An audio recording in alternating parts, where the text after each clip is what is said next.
Shalom, my friends. Shalom, Chaverim. We are learning from the book of Exodus, Parsha Bo, which is in the chapter 10th of the book of Exodus. The moment that finally, after the plagues, Pharaoh decided to let our people go. And we see at the beginning of the story how Moses, how God commanded Moses to let, to go, especially to Pharaoh, and to ask, that our ancestors will leave Egypt.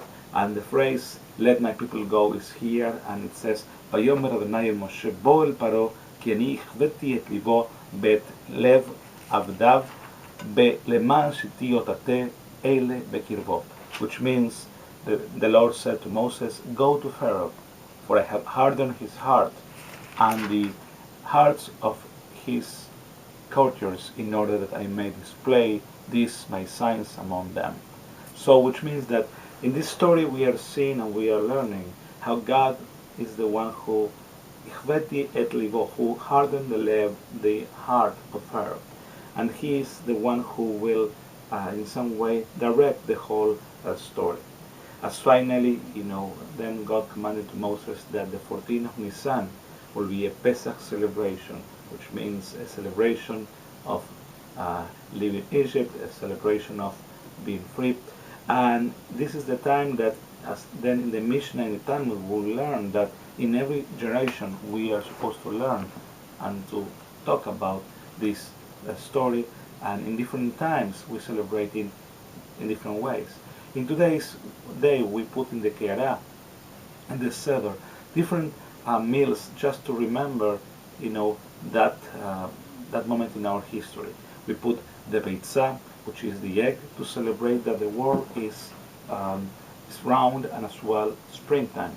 We put the Maror, which is the horseradish, which is the meal that reminds us that our ancestors were having a difficult time and was a very sad time in Egypt. We put the Sroa, which is the bone shake, which reminds us that God took us from Egypt with that Sroa Netuyah, Yad Hasakau Sroa Netuyah, which means with a strong heart and very in a very great way to take us from Egypt.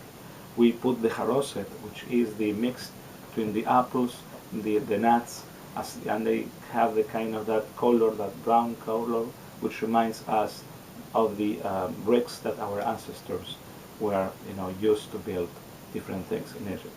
And finally, put the karpas, which is the symbol of the spring, which could be a lettuce, could be any other vegetable, which means and reminds us the time of the spring.